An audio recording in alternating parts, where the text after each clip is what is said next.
Good afternoon, everyone aboard Snowpiercer. Hello. I have no real way to state this for anyone, but I'm gonna try. Episode 6 is weird. It's probably gonna be another short episode because there's not a lot to really go into. You dig? I feel like you dig. You probably dig. So, Snowpiercer Saturday, episode 6, titled, if I can bring up the episode name again. Oh, right, episode 6, Trouble Comes Sideways. Okay, let's talk about it. Let's talk about it. I'm just trying to get myself prepared. So it starts off with Osweiler, aka Oz, the brakeman that gets people to suck him off for drugs. Gets to bum around with the janitors so he can get some perks up train. And, tries to extort people on the beat as a brakeman to get some shit himself because he likes to indulge. That's how we start off the episode. Just this really horrible human being giving a whole big soliloquy. As we also watch Leighton puke up the bile that's been building up in him from all the medical chronal that's been injected into him for the past, I would say, I don't know, day, 3 days. It's hard to tell the time for everything with Snowpiercer's exact timeline of affairs between when the case was solved to then opening up the drawers to where he is now. Like, it could have been like a day, it could have been 3 days. Like, setting up a trial takes time, obviously. Getting all the people selected and whatnot, that also takes time.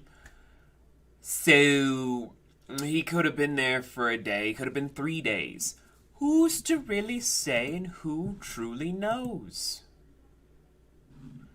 Who really knows for sure? As I had to check out a message from one of my friend groups.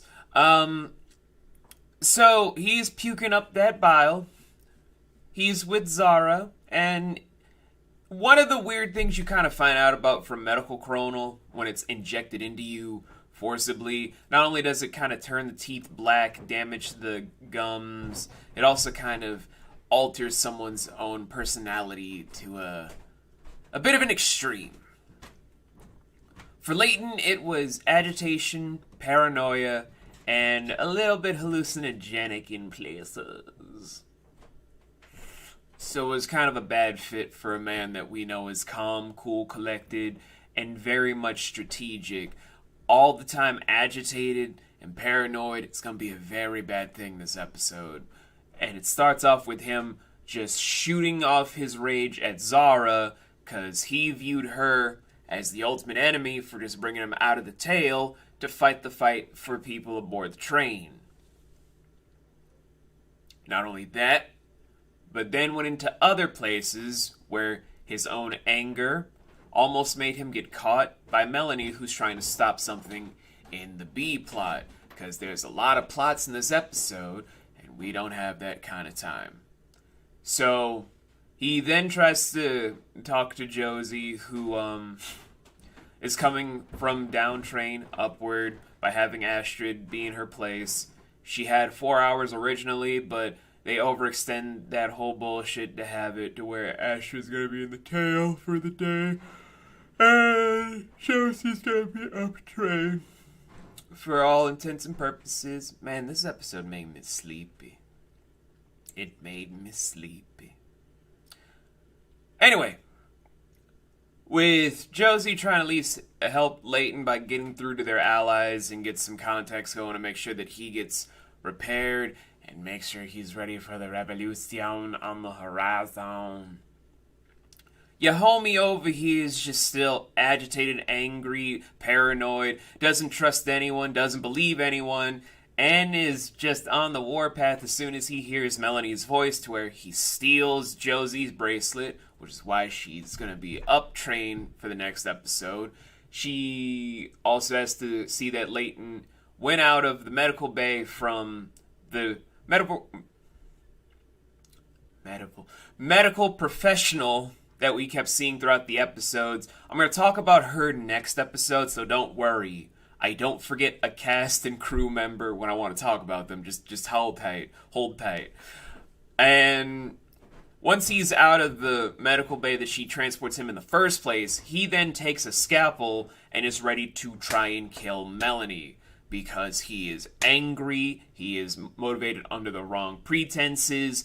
Your boy wants blood.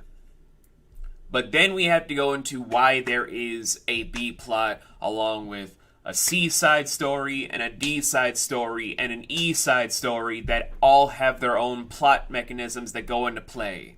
Where the B plot is that its consequences built up from the last several episodes now coming to fruition with a strike from the third class.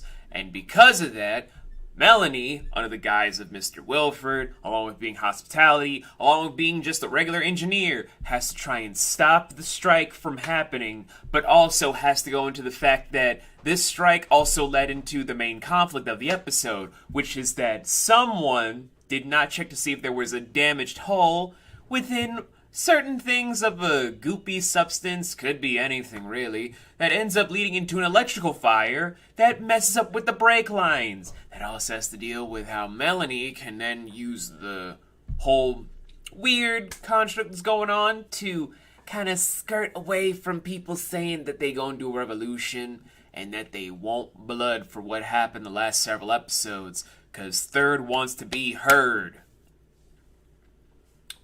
With that whole thing being said, Melanie has to then try to go down into said areas to repair the brake lining / the engine components, and Layton, from his own plotline, intercepts Melanie and is about to kill her, because what we learn in the A plot is that the reason that there are drawers in not just one car, but 11 cars.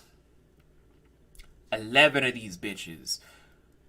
The reason that there are so many drawers for just 400 people is that Wilford Industries automatically knew from when people boarded either with tickets or without tickets who they wanted to keep alive in case things went wrong, in case things went sideways. And they made these drawers for just 400 select people that they thought would be the best chance for humanity, for their personality traits, what they could offer the world, and how they can ride out the freeze. But if you guys know how Snowpiercer is as a whole, from either the graphic novel, from the source material that is the main inspiration, or from the movie, which is its own different inspiration, we all know what is the truth behind the freeze that's going on thus far, and what is the main future. So, in hindsight, these drawers are a backhanded insult to the people on board, but for us, the audience, it does bring more of a good reason why it exists. Where in-universe, it's a terrible idea. For us, the audience, it's amazing to watch this actually unfold. But Layton then has to try and let Melanie go, but first has to fight himself about the urge, where he does let her go for now, so she can save the train. Because they're about to be derailed because of various can I English right now? There are various different mechanical issues with the components. The train is dying. If he doesn't let Melanie go, everyone that he knows and cares for dies. That means Miles, that means Josie, that means the tale itself. And Layton cannot let his people die. So he lets Melanie go, where he rushes back to Josie, where we finally get full confirmation that we already probably knew as an audience, that he is in love with Josie. That is his one and only. No arguments there. Just no arguments there. So, with that whole thing being the case, And then we also have to end both the A and B plot to where Melanie is at least satiated people's desire for revolution for now, and Leighton just going off to have sex with Josie in the doctor lady's room when they're just finally alone to let everything just wash away, sort of stuff. We then have to also focus up on the sub-stories that form their own plots.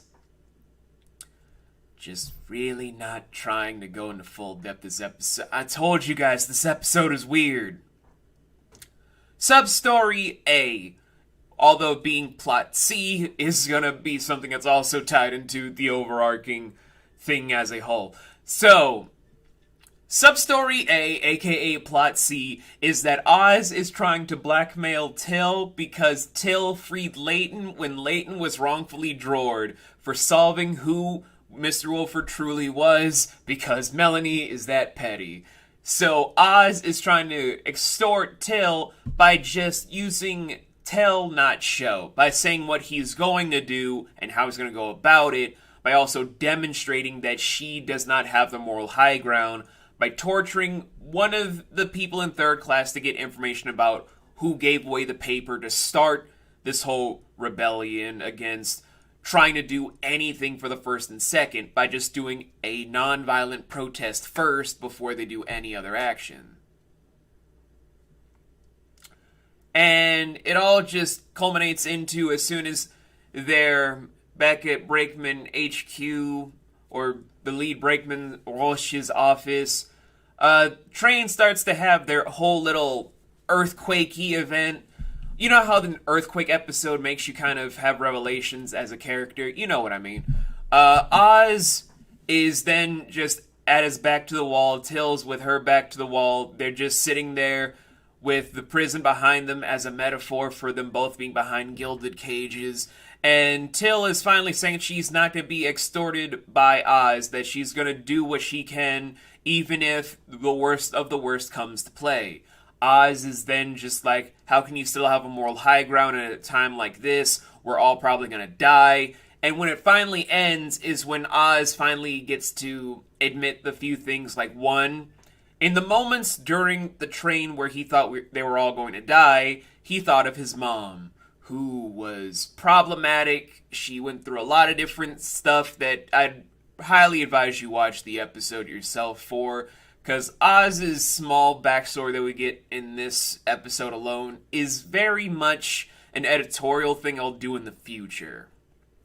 2, he's then going to let go of trying to extort Till because he sees that it is pointless on an overarching standpoint, because Till is still his partner. He has to at least do the minimum for this person that has truly been by his side for a long time, and should probably at least have some semblance of humanity. Not everything is about getting that next high or enjoying that utter bliss of chaos and utter bullshittery and blah blah blah. Where Till finally is able to go to Jinju, because the entirety of this episode she never went to Jinju. She was only looking for Oz because she was panicking about the consequences of her own actions rather than going to her partner to talk stuff out. And that is Substory A/Plot C. Substory B, aka Plot D. Okay, so how do I go about this? Zara having her own little moment after Leighton finally leaves, where she's trying to say that she's not Leighton's enemy, that she has the tail's back, that she has Leighton's back especially, is going to Audrey, who's trying to make sure that this strike goes perfectly well to where the first and second, as well as Mr. Wilford, quote-unquote, knows that the third means business. But Zara is just worried because she feels like she's not even sure that she's herself, that she's lived so many lives, died so many times, that she has no true identity. And thus, she has to come to terms with it in just this small sliver of screen time, where we learn the biggest fucking thing that kind of makes a lot of people tilt their head when it comes to what happened between Leighton and Josie at the end of the episode. And that is that Zara is pregnant. with Leighton's kid. And so many people I know, when I show this episode to them, they're just like, so Leighton is extremely fertile after being on the train for like 7 years. How the hell is Josie going to take potentially being pregnant from this man? That was the first thing a few of my actual friends have asked me point blank to my face when we watched this episode. This is my third time watching this episode, and this was their first. They looked me dead in my fucking face and was like, so how the fuck will Josie feel if she ends up pregnant from Leighton's super sperm? I'm like, bruh, how the fuck did you get that from this segment? And that is why this is Sub-Story B, aka Plot D, because this plays a bigger story for later episodes. God, what is wrong with my fucking job? Okay, and then there is Sub-Story C, Plot E, where Plot E, aka Sub-Story C, is on the fact that that family I told you guys about a couple episodes ago, one where the mom dies, and it's up to, like, this one guy who's gonna live his life as long as he can for his little sister, only to have a tragic story, and blah, blah, blah, blah. Yeah, that whole thing sets off this whole thing for the tale, where this lady named Lights is trying to give some levity towards everyone, and even talks to a character that we only know as the Last Australian. And she sets out to try and just record a sliver of the outside world for the tale section, where during the earthquake episode, basically the derailment portion, she showcases that so people can finally see that the outside world is still out there, even if they're secluded and isolated in the darkest section of the world, aka the tale.